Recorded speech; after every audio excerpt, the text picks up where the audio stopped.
freedom. I'm E.G. Marshall. The past is like a funeral gone by. The future comes like an unwelcome guest. The future. The impenetrable, imponderable future. As the song says, who knows what tomorrow will bring? Well, would you like to know? The rest of your life is a book that has not yet been printed. However, would you like an advance copy? A sort of pre-publication preview? The purpose of the next hour is to make you think about it. Are you sorry you married me? What kind of a question is that? Answer it, Gretchen. It depends on how I feel at any given time. How do you feel most of the time? Most of the time, I'd say I was sorry. Why don't you do something about it? Now that you mention it, I've been planning to. You want to talk about divorce? No, I've got a better way. A quicker way. Right here in my purse. Gretchen. You should know, Harold. Divorce is a sin.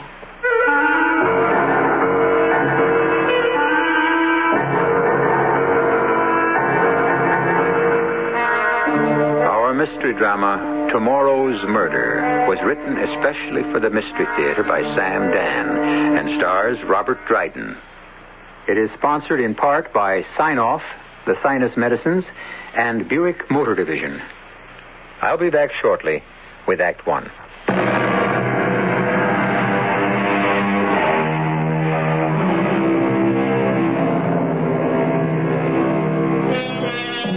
Open space. How the suffocated cities cry for green fields, tall trees, and how few are the lush and verdant places. Well, you do have Morrison City Memorial Park, which, quite frankly, is a cemetery. When it was laid out years ago, it was on the outskirts of town. But Morrison City grew up to, around, and past Memorial Park. And it is now surrounded by offices, shops, homes, apartment houses. People go for walks along its broad pathways. They rest on its benches. And why not? Shouldn't it please the dead to play host to the living? Harold K. Starbright usually has a relaxed and leisurely stroll through Memorial Park right after lunch. And as he walks along, a rather well-dressed gentleman speaks to him. I beg your pardon, sir. May I trouble you for a light? Oh, I don't think I have one because I stopped smoking. Oh, yes, here. Keep them. Oh, thank you. You're very kind. Oh, if I were really kind, I would have refused you. What you're doing, after all, is terrible. Yes, I know. I'm afraid I don't have enough character to break the habit. I'm sorry. I shouldn't have said anything. After all, I am a perfect stranger. Well, that's true, but you see, only strangers can be perfect. Our friends we know all too well. You come here often? Yes, my office is right across the street. Delightful place for a bit of fresh air. Yes, one of my favorite haunts, too. Or is that a proper word? I don't believe I've ever seen you before. Well, I have a hobby. Though I don't suppose you could call it a hobby exactly. What is it? Cemetery sculpture. Oh? Mm-hmm. It's hardly the type of thing you'd want to collect, or could, for that matter. Cemetery sculpture? Wow. Yes. And if you think about it, it's the most prevalent form of sculpture there is. Yes, I suppose so. And it's an art form not to be despised. Now, for example, that statue. It's a beautiful little thing. How graceful. Yeah. Now that you mention it, I've never really noticed it. And on that monument, notice the relief. How clean and crisp. You know, you've opened my eyes to an entirely new thing. Well, not all of it, of course, is noteworthy. But here and there you encounter a gem. Here's what I'm talking about. This tombstone. How exquisitely proportioned. A simple shaft of stone, but what perfect balance of the delicate scroll work along the sides and the top. Almost filigreed lace. You notice? Yes, I think so. And the lettering. How precise. How free-flowing. How his name seems to shine forth. Gerald Arthur Lyons, born April 20th, 1917, died June 4th, 1969. Yes. And look, Where? just a few feet over this way, an almost identical stone. Well, it's even better. Obviously the work of the same sculptor. See, the same delicate lines, the same beautiful lettering. That name. A feeling of great dignity. The name on the tombstone. Yes. It reads Harold K. Starbright. That's my name. That's me. You? Why, That's my name. Harold Kenneth Starbright. That's who I am. Well, obviously it's a coincidence. Harold Kenneth Starbright, born July 1st, 1937. That's my birthday. Well, Died. Look at that date. Look. died March 15th, 1978. March 15th, 1978? How's that possible? I don't understand. March 15th, 1978 hasn't happened yet. Is that what's going to happen to me? I'm sure there must be some mistake. My name, my exact date of birth, and the day of my death. March 15th, 1978. Is that the day I'm going to die? Well, I'm sure there must be some explanation. Sir, are you all right? That's my tombstone. My tombstone. Mr. Starbright. Mr. Starbright. Somebody call a cop. Get an ambulance. Harold, Yes? it's me, Gretchen. The doctors here at the hospital think it's wise for you to stay overnight. Yes? You fainted in Memorial Park. What was the matter? I fainted because I was terribly frightened. What are you saying? I was walking along in Memorial Park. On such a lovely day, what could frighten you? A tombstone. Oh, whose tombstone? Mine. What? I saw my own tombstone. But how do you know it was your tombstone? It had my name on it. Harold Kenneth Starbright. Oh, there could be more than one Harold Kenneth. It had the date of my birth and the date of my death. How could it have the date of your death? You're still alive. It's the date. Harold Kenneth Starbright died March 15th, 1978. Harold, you need rest. Now get some sleep. Get some sleep. In a year, I'll be dead. Darling, why don't I ring for the nurse?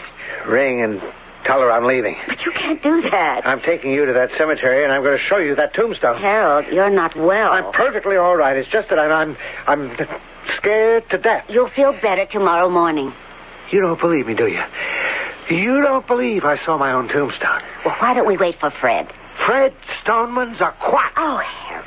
I'm getting dressed, and I'm taking you to that cemetery. But, darling, there is something wrong with you. That's why you have to see that tombstone. That'll convince you that there's nothing wrong with me. All right.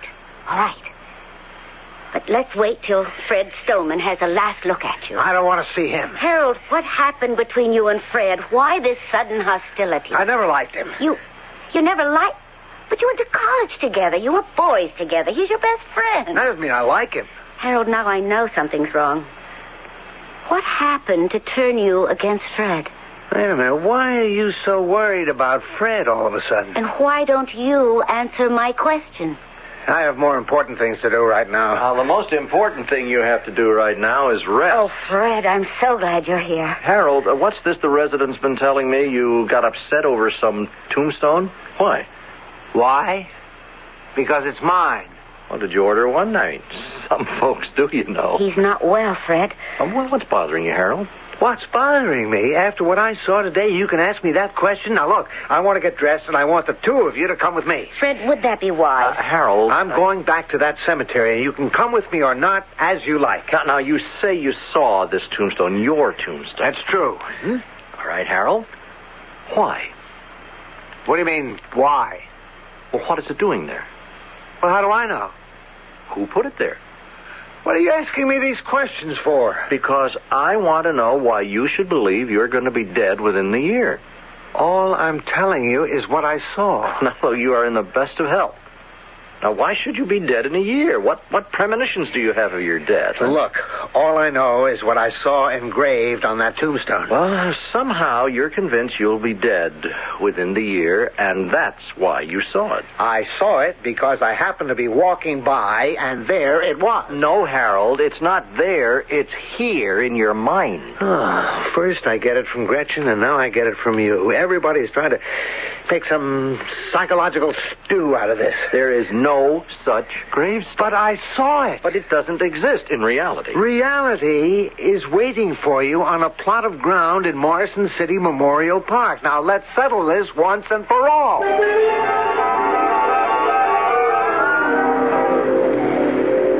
This is the path we were walking along. We? This man and I. He stopped to ask me for a match, and we began to chat. Now, just a minute, Harold. What?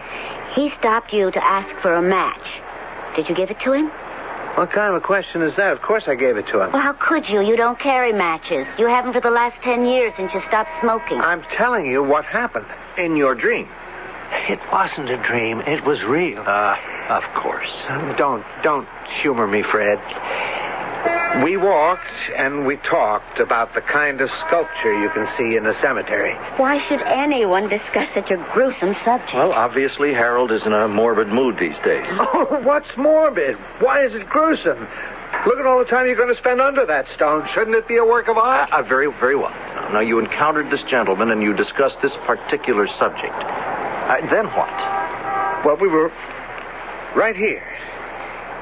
He called this particular stone to my attention, you see. It reads, Gerald Arthur Lyons, born April 20th, 1917, died June 4th, 1969. I remember, Well? just a few feet over this way, an identical stone, just as beautifully carved. Where? Oh, right here. Just a few steps to the left. Well, Wait a minute. No, I think it was to the right. Harold? Just a second now. Wait, let me get my bearings. It was the identical stone. Well, I don't see any stone around here that looks just like this one. Well, it was here. Harold, don't you think that you... The stone was here, with my name on it. It was here, I tell you. Sure it was, Harold. Sure it was.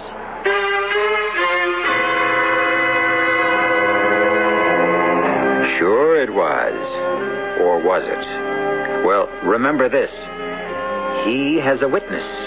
The gentleman who pointed it out to him originally. And he has all of us who were present at the scene. We know who we are, but who was the gentleman? The gentleman. I fear I must withhold his identity until Act 2, which I shall bring to you in just a few moments.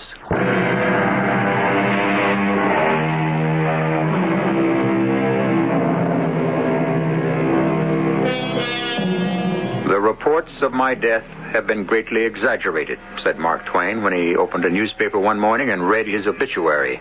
Well, what is Harold Kenneth Starbart supposed to say? He has seen not an item in the press, which after all is only printed paper, but his own tombstone, which has been engraved in granite. That is, he is convinced he saw it.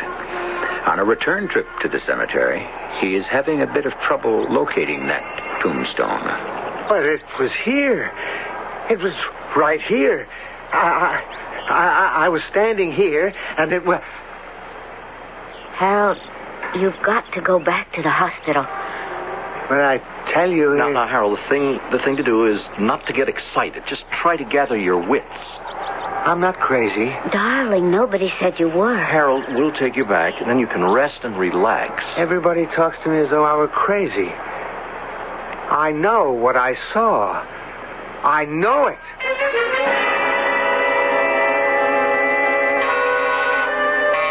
All right, just a minute. Well, hello, Harold. Fred. Gretchen isn't home. May I come in? Well, thought I'd check up on you. I'm okay, thanks. You want a drink? Why did you say that? You saw me and you said Gretchen isn't home. It was practically a reflex action. Well, maybe I did say it. Why? Obviously, I've come here to see you. All right. Skip it. Well, if you don't want to talk about it, we don't have to, but... Come on. Now, what is bothering you, Harold? And what was all that about the tombstone? All I did is I walked along that cemetery and... Yes, I heard that story, but it didn't happen. All right, go ahead. Say I had an hallucination. All right, now, look, let me tell you what I did. I did what you should have done, the sensible, the practical thing. Now, after all, people just don't get buried in cemeteries. They just don't erect tombstones where and when they please. You have to buy space. Now, it's real estate, just like anything else. Now, you get a deed, a title, whatever. Now, look, Fred, don't make fun of me. I'm in no mood. I am serious. Now, I went to the office of the cemetery. I asked the manager, has a plot been bought here for a Mr. Harold K. Starbright? And he said no. And I asked, has a monument been erected here in the memory of Mr. Harold K. Starbright? And he said, how, if Mr. Starbright doesn't have a grave here? And I said, could a monument have been erected without their knowing it? And he said, impossible. Show me the monument. Well, I couldn't. So, shouldn't that be the end of it? I only know I'm not crazy. Then maybe it all goes back to my original question. What question, for crying out loud? I asked you why you opened the door and said to me, Gretchen isn't home. I don't know why I said that. Ah, yes, you do. It means that you think I came here to see Gretchen. All right. Maybe that is what I think. Okay. Now, it's out in the open. You having an affair with my wife, Fred? No. Are you in love with her?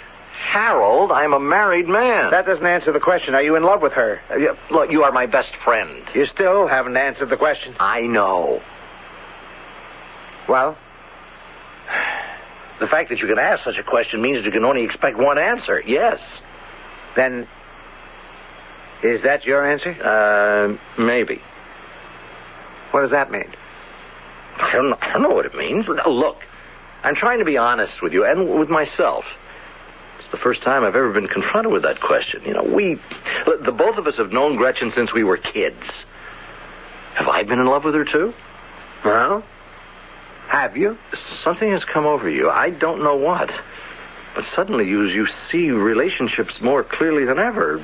Actually, with a kind of a frightening clarity. And then this tombstone thing, I know, it's very scary. I saw that tombstone. It was real. I don't care what anyone says. Well, if it was real to you, then that's real enough. But why did you see it? I wish I could tell you. Well, maybe I can tell you. Things at the office are not too good, are they? They're very bad. Are you worried? It's this new vice president, Jones. He's the administration type. He simply cannot appreciate the problems of the sales force. And we had a very intense session before I left for lunch that day. Well, could you actually lose your job? Yes. Well, I know how you feel about your work in the company. Now, if you were fired, it would be as if the world came to an end. That'd be a dead pigeon. You just said it yourself. Kidding a little, but you just used the word dead. And with that in mind, you were walking in the cemetery, and there was your tombstone. You're probably right. You have a tense situation with Mr. Vice President Jones, and it's as if your life has come to an end. You know something, Fred? That's just how he makes me feel. And every time he does, if you walk in the park, you'll see your tombstone.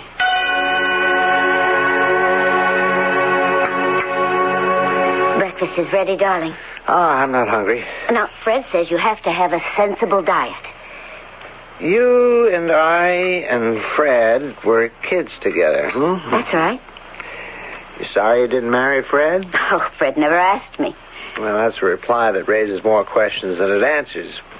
Would you have married Fred? I married you. Because he never asked you. Well, suppose he had asked you. But he didn't. What would your answer have been? How do I know what my answer would have been? How do I know what I might have been feeling or thinking or dreaming about at that exact moment? Now, look, is it too much to expect a simple answer? Are you suspecting Fred and me of having an affair? Oh, I never said that. Then what is the purpose of this inquisition? I only asked you a very simple question. No, you asked a very complicated question, a loaded question. A question no man should ever ask of his wife, and no wife should ever ask of her husband. Why not? When you asked if I was sorry I didn't marry Fred, what you really meant was I sorry I married you? Are you? Yes. Well, there are times I'm sorry. Just as there are times when you're sorry you married me. Well, isn't it that way with many married people? With all honest married people? Now, why don't you have your breakfast and go to your office?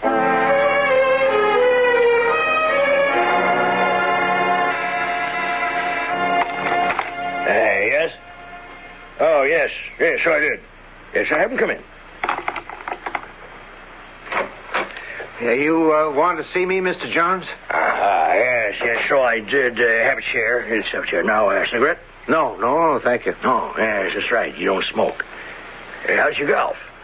Well, I have good days and I have bad days. Don't we all? How's Gretchen? Just fine. I heard you were a bit under the weather a few days ago. Oh, it's nothing serious. Well, I certainly hope so. You'll have to fire 5 men. I what? Unless you'd rather I did it. Fire 5 men? Well, I can't cover the territory now. Well, you know the rule. We pay 5% for sales, and our sales volume is down, so we adjust. Well, I'll tell you why our sales volume is down. We took the quality out of the product. What we did was to invest a certain amount of manufacturing money in promotion. What we did was try to fool the public. And unfortunately, we failed. And who pays for it? Not the big wheels whose stupidity is responsible, but 5 little guys. Well, the world was ever dust. Don't you understand you're going to need these guys? We'll have to make more calls on dealers just to put out more fires. Just give me 5 names. How can I run my department? I'm short-handed now. I was told to effectuate a savings of $75,000. But you can't do it. You can't destroy the sales department. This company will go out of business. Harold, you are becoming a fanatic. Whatever you want to call me, I built up the best sales force in the industry. Unfortunately, our volume doesn't support that statement. If every other department put out the way we do. All right. Now, you've made your statement. Fanatics usually become bores, and that's where we are now. Shall you give me the list? The names, please. You want to fire 5 men? I'll give you 1 name, and that's all. You can start with Harold Kenneth Starbright. Well, thank you, Harold. I was hoping you'd do that.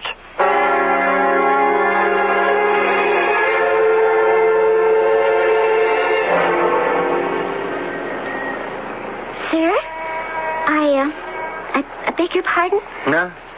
What? Are you all right? Am I all right? I was walking along the park here with my little boy, and I noticed you standing here, standing very still, and just staring, you know, just staring. Is, that what I was doing? Yes, and I couldn't imagine. But, sir, you do look very pale. I'm all right. Are you sure? Yes. You're very kind. Well, if you're sure you're all right, just a minute, ma'am. I wonder if you could do something for me. If I can. This tombstone right over here. Yes? Would you read what's written on it? Would I read? All right. It reads, Harold K. Starbright, born July 1st, 1937. Yes? And, died March 15th, 1978. You're positive? That's what it says.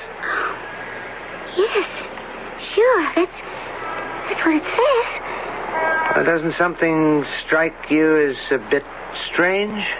No, I don't think so. That date, March 15th, 1978. Well, what about it? It hasn't happened yet. Oh. It won't be March 15th, 1978 for more than a year. Please, excuse me.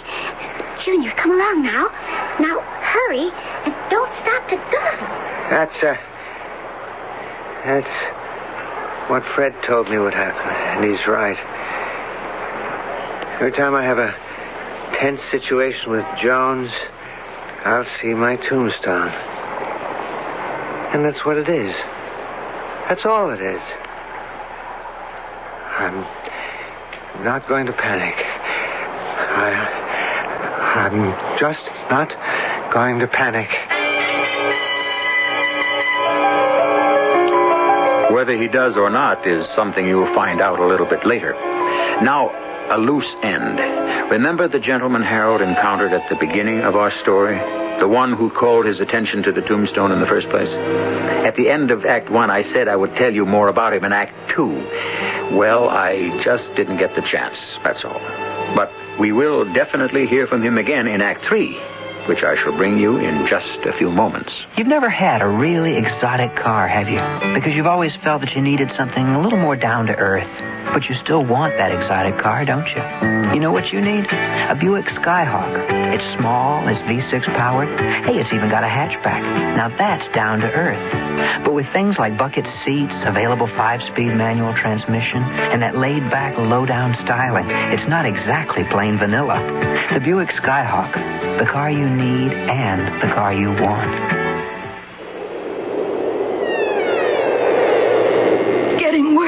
Today, Bensonville, Kentucky died, wiped out by a devastating plague that breaks down immunity to any disease. What's happening to me? Tomorrow, it will be Bridgeton, Minnesota, then Sausalito, California, and only the deadly Messiah knows why. Please help! The Deadly Messiah from Avon Paperbacks, the one novel you will read this year as though your life depended on it. And maybe, just maybe, it does. Help!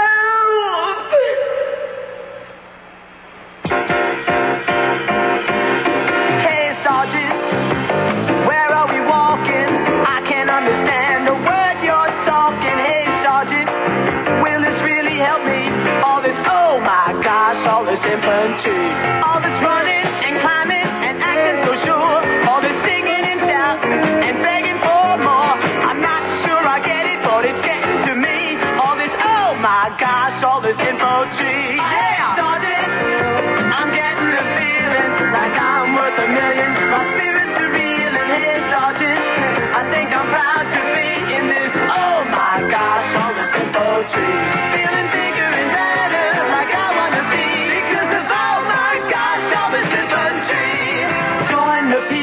The infantryman. Everything else in the Army is for him. For information about opportunities in infantry, contact your local Army representative. He's listed in the yellow pages under recruiting.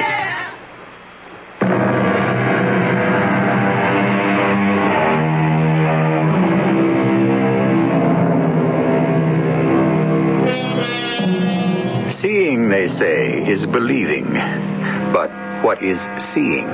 No two pair of eyes ever see the exact same image.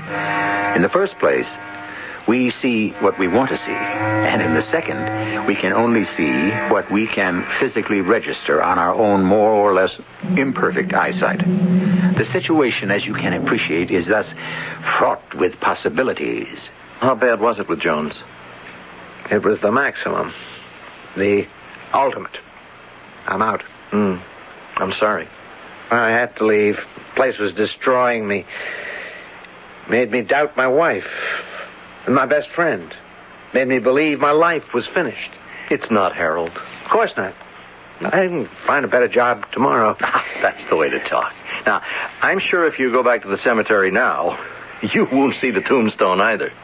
Well, I might. I'm getting better, but I'm not really recovered from the shock of it yet. Well, the inhuman pressure is off you now.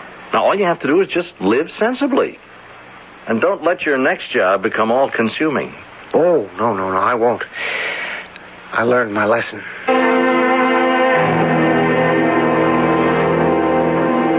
Is the music bothering you, dear? No.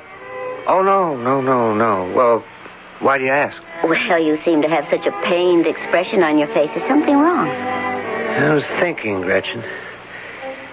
I might have been a bit hasty in leaving the job. I've been idle the past 3 months. Well, it takes time. It shouldn't take this much time.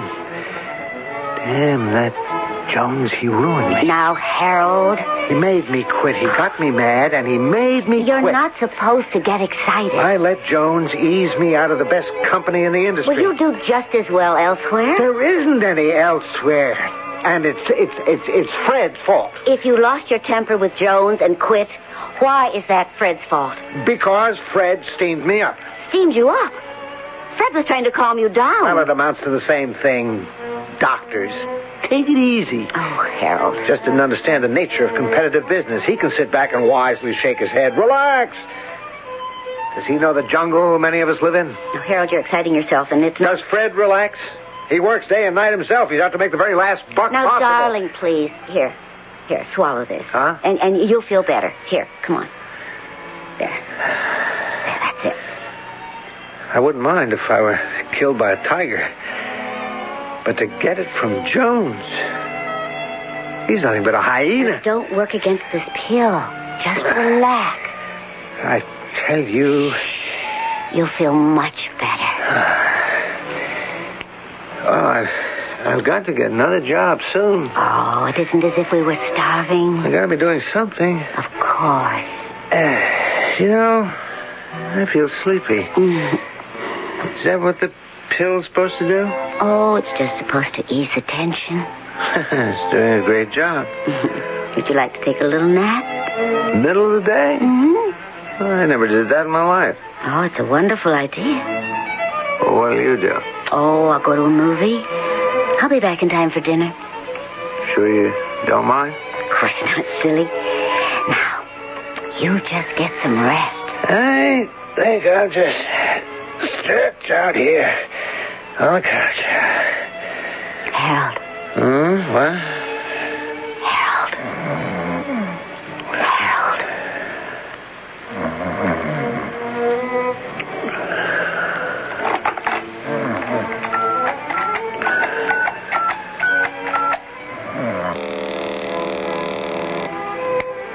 Hello?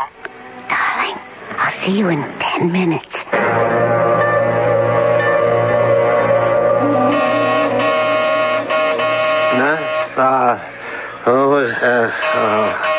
All right, I'm coming.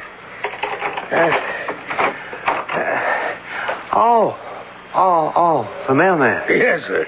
Good morning, Mr. Starbright. Is Terry off today? Terry? What do you mean, Terry? Well, Terry Brzezinski. He's the regular man. You're a great kidder, Mr. Starbright. What are you talking about? Who are you? Well, you know who I am. I'm Joe Cronin. I'm the regular man on this route. I've never seen you before in my life. Mr. Starbright. You okay? You say your name is Joe Cronin? You sure you're okay? Look, come inside for a minute. Well, I gotta do my round. No, just for a minute. Oh, please, sit down.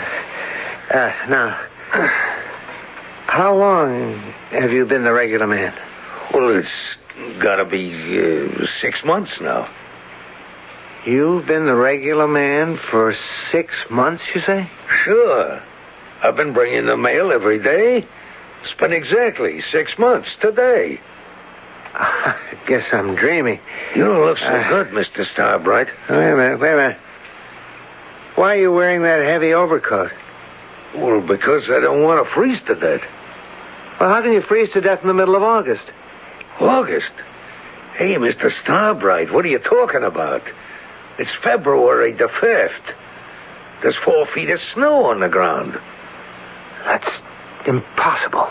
Impossible? Take a look out the window. It's winter. Winter. What made you talk about Terry all of a sudden? He's been dead for 6 months. Terry died 6 months ago? But he delivered my mail only yesterday. Yeah, sure. Sometimes you get up from a nap, you kind of forget where you are. Look, I gotta be moving. I'm late. Oh, I got this letter for you from Kohler's. I'm not expecting anything from Kohler's. Well, your name's on it. It's impossible. From Kohler's? Well, maybe you did and you forgot. Now, wait another few seconds, please. Yeah, what's this? It says, "Dear Mr. Starbright, the revolver you ordered is ready." But I never... There's got to be some mistake. But the letter's addressed to you. Mr. Harold K. Starbright, 18 Oriole Drive. Yes, but I... Well, it's a mistake. Yeah. Well, I got to be getting on. Wait a minute. The date on the letter, February 4th. Yeah, that's yesterday. Yeah, but today is August 5th. I must have wakened you out of a real sound snooze. Yeah, I'm that way myself sometimes. Yeah, but today is August 5th. August? With snow on the ground? I don't care what anyone says. It's August 1976. Yeah. Well, don't bet any money. You'd lose. It's February 1977. Well, then I must be dreaming. Well, like I've been telling you. Oh, see you around. No, wait. Don't go yet, please. I'm 45 minutes behind schedule. Yeah, but Look, I'm sure you'll be feeling better tomorrow. Come back. Come back. Is this really February? It can't be. Of course it isn't. Green trees, lush grass. It's the middle of summer. It was a dream. A dream? No, it wasn't a dream. I know it wasn't a dream. Was it like the tombstone? A glimpse of the future? And the gun. Why did I order a gun? Why?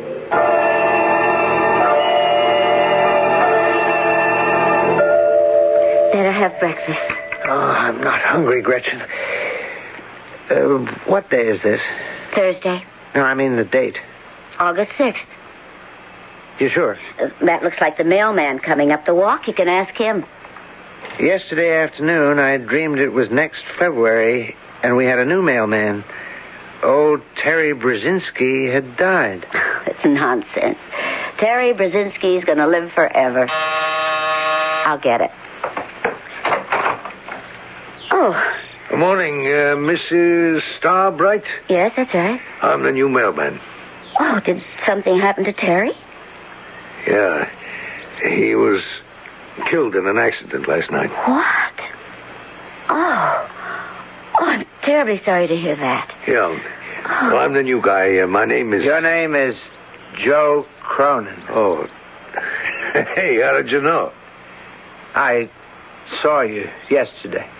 Me? I wasn't here yesterday. Oh, this is Mr. Starbright. Yeah, pleased to meet you. We've already met. We had a long talk. We did?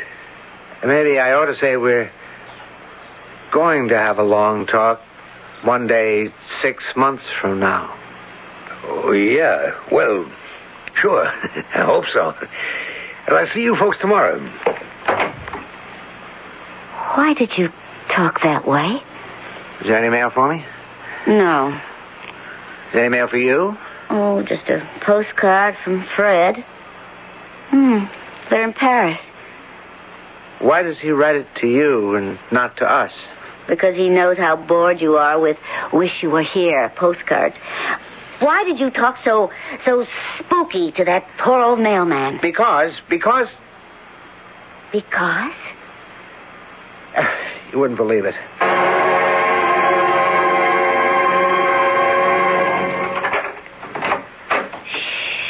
Don't make a sound, honey. Not a sound. But you sure we should be doing this? After all, Harold... Oh, shut the door. Harold. What does Harold know? Oh, he'll hear us. Good old Harold's fast asleep. Those pills you give him sure do the trick. How much longer is old Harold going to last, Fred, honey? Well, not too much longer. Well, suppose they do an autopsy. Won't they find, you know... Darling, I am his doctor. I'll sign the death certificate. Who's going to find anything? Oh, you think of everything.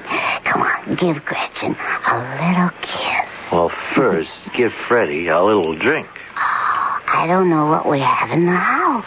I do.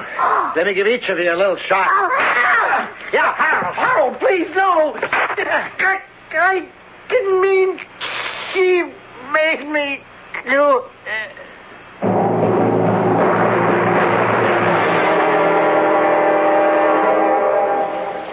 Morning, officer. Morning, sir. Great day, huh? Oh, yes. I see there's a new tombstone. Is there? No, I don't count them. Excellently crafted stone. Work of art. Harold K. Starbright. Born July the 1st, 1937. Died March 15th, 1978. Oh, yes. He's the guy that was involved in those murders. Murders? Yes. It was in the papers. He's been in the dumps ever since he lost his job. It must be over a year. So one day he goes out and kills his ex-boss. And then he comes home and shoots his wife and her boyfriend. It's a tragic thing. Oh, yes. Never did stand trial, though. He was dying of some kind of disease. Nobody could figure out just what, but it killed him. Mm-hmm. It's just as well, I suppose. You're right about the stone. I never did notice this kind of thing before, but it's a beauty. Yes, but the one just over here to the left of it, that's even prettier. Oh, yes, that's right. Yeah, isn't it magnificent? It sure is. It says, Philip Richard Maltby, born November 23rd, 1940, died... Hey, that's my name. That's my birthday. Well, it's probably a coincidence. Died August 30, 1980. Now, how can that be? August 30, 1980. It's almost 2 years from now. That's my tombstone. Officer, are you all right? That's my tombstone.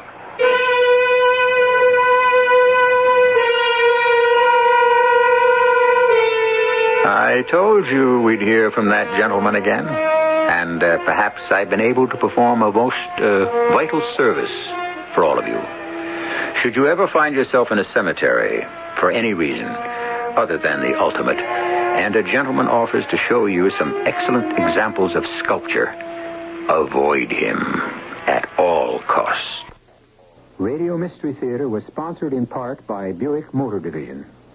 This is E.G. Marshall inviting you to return to our Mystery Theater for another adventure in the macabre. Until next time, pleasant dreams.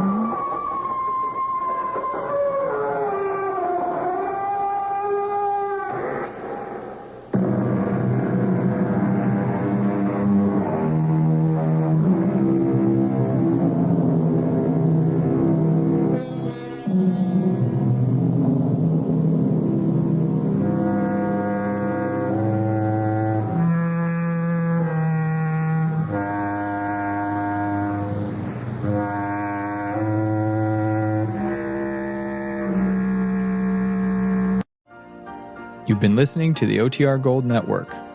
Find more classic radio at otrgold.com.